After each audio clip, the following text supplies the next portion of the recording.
क्या इस देश में कॉन्डोम का प्रचार नहीं होता है? क्या देश में सेक्स एजुकेशन के प्रति लोगों को चर्चा नहीं होती है? अब देश आगे बढ़ रहा है, हम सबसे डेंस पॉपुलेटेड स्टेट है। पर स्क्वायर किलोमीटर में मेरी जो आबादी है वो दुनिया में सबसे ज़्यादा है। तो हमको माननीय नेता ने, अगर कोई फादर फिगर इस प्रदेश में है जिसने इस प्रदेश की मूलभूत संरचनाओं का विकास किया है, जो तमाम जो ऐसे वंचित समाज थे उनको अधिकार देने का काम किया है, वो व्यक्ति अगर कुछ ऐसा बोल भी दिया जिससे उनको लगा कि अगर ये उचित नहीं लगा लोगों को, तो उन्होंने क्षमा भी मांगा। उसके बाद भी भारतीय जनता पार्टी के लोग ये कर रहे हैं, ये नहीं चाहते हैं कि ये जो आरक्षण की जो संख्या 65% हुई और 10% ईबीसी, ये नहीं चाह रहा है कि ये जनता के बीच में जाए। तो ये नीतीश कुमार को कि ये बोल दिए वो बोल दिए, इनको ये नहीं लग रहा है कि इसको इम्पावर्ड कौन कर रहा है। अगर नीतीश कुमार ने कुछ बोल करके अगर वंचितों को और अति पिछड़ों को या दलितों को इम्पावर्ड किया, तो हमको तो ऐसा नेता ज़्यादा पसंद है। और सब जगह जो घटना हो रही है इन लोगों को दिखता नहीं है। अरे माननीय नेता ने, हम मान लिए कि माननीय नेता ने जो बात कहा उसके लिए तो उन्होंने माफी मांग लिया, उसके बावजूद भी हल्ला कर रहे हैं। ये तो यही प्रमाणित करना है ना कि ये लोग सब पिछड़ा और अभी दलित विरोधी है।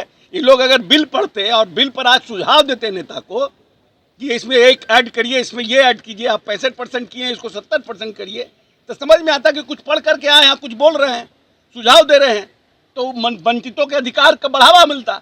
तो ये तो बोल नहीं रहे हैं क्योंकि इनको चाहते नहीं है कि राजनीतिक रूप से इसका फायदा जनता दल यूनाइटेड और महागठबंधन को मिले, नीतीश कुमार को मिले। ये देखिए, ऐसा है कि बहुत से राज्य जैसे तमिलनाडु ने अपने राज्यों में आरक्षण के दायरा को बढ़ाया हुआ है और जातीय जो गणना हुई है उसका मुख्य उद्देश्य यही था कि हम कैसे जो हमारे आखिरी पैदान पे जो लोग हैं उनको हम कैसे इम्पावर्ड कर सकें। और माननीय नेता नीतीश कुमार जी ने काफ़ी विस्तार से कल हाउस में बताया कि कैसे हमने जातीय गणना का प्रयास किया, कैसे जातीय गणना इनके दिमाग में आई, किन किन लोगों से मिल करके उन्होंने जातीय गणना की चर्चा की और कैसे हम इसको पटल पर लाने का काम किया। और हमने भारत सरकार से भी प्रयास किया कि प्रधानमंत्री जी इसको एड्रेस करें, बट उन्होंने कहा कि राज्य अगर चाहता है तो अपने कोष से कर सकता है। तो बिहार बहुत संपन्न राज्यों में नहीं है, ये सब जानते हैं, लेकिन फिर भी क्योंकि माननीय नेता नीतीश कुमार का कमिटमेंट न्याय के साथ विकास का है मूल मंत्र, इसलिए उन्होंने जातीय गणना कराया और जातीय गणना कराने के बाद उन्होंने आरक्षण के दायरे को बढ़ाया। क्योंकि पहले जो आरक्षण में अनुसूचित जाति जनजाति की आबादी 16% करीब थी और क्योंकि आरक्षण का प्रावधान 100% किया गया था, इसीलिए फिर से जब उनका 9.65 आया आरक्षण शेड्यूल कास्ट का, तो उनको उन्होंने 20% किया क्योंकि वो 5% क्रॉस कर रहा था। और उसी तरह से 1.6 से ऊपर आदिवासियों का आया तो उसको उन्होंने 2% किया। ये एक बड़ा मील का पत्थर है क्योंकि पेरियार से लेकर कर्पूरी ठाकुर, ज्ञानी जैल सिंह, जिसकी जितनी आबादी उसकी उतनी हिस्सेदारी की बात हुई है। और इसलिए माननीय नेता ने उन वैसे तमाम लोग जो लंबे समय तक इस बात की इस देश में चर्चा कर रहे थे, उसके लिए एक आइकॉन के रूप में उन्होंने इस देश को एक नज़ीर देने का काम किया है।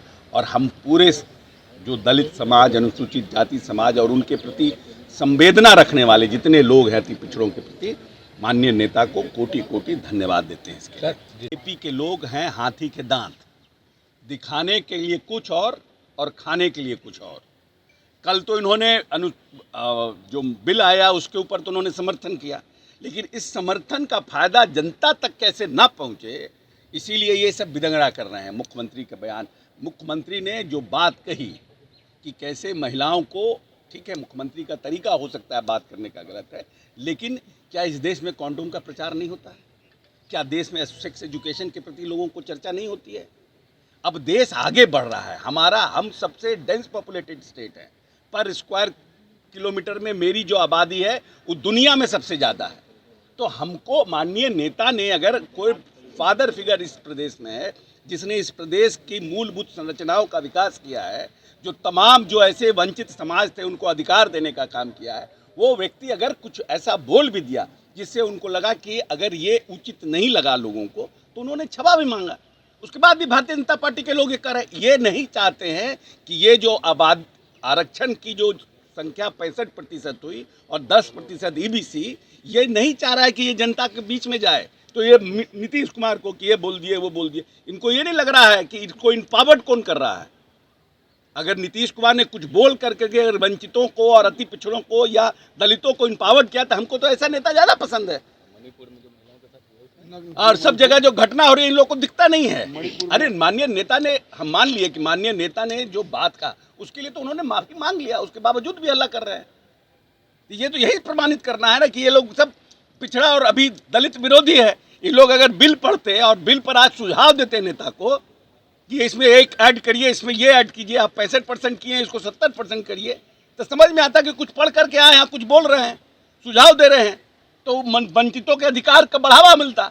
तो ये तो बोल नहीं रहे हैं क्योंकि इनको चाहते नहीं है कि राजनीतिक रूप से इसका फायदा जनता दल यूनाइटेड और महागठबंधन को मिले, नीतीश कुमार को मिले, इसीलिए ये लोग बिदंगड़ा कर रहे हैं। बिदंगड़ा की पुरानी पार्टी है, इनको सिर्फ चंदन टीका, रुद्राक्ष, रामलला नजर आते हैं, इसके आगे ही नहीं है।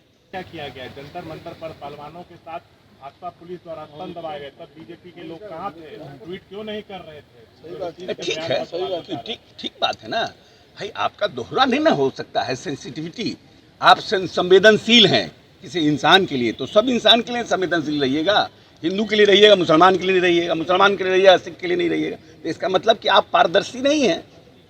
अगर आप पारदर्शी हैं तो आप अपने लोगों पर भी, आपके द्वारा जो किया जा रहा है सेंसिटिविटी, वहाँ भी संवेदनशीलता वहाँ भी दिखाइए। सर इस्तीफे की मांग पे अड़े हुए हैं बीजेपी के लोग, अरे इस सब का कुछ है नहीं तो क्या करेगा, इनका कुछ है नहीं ना।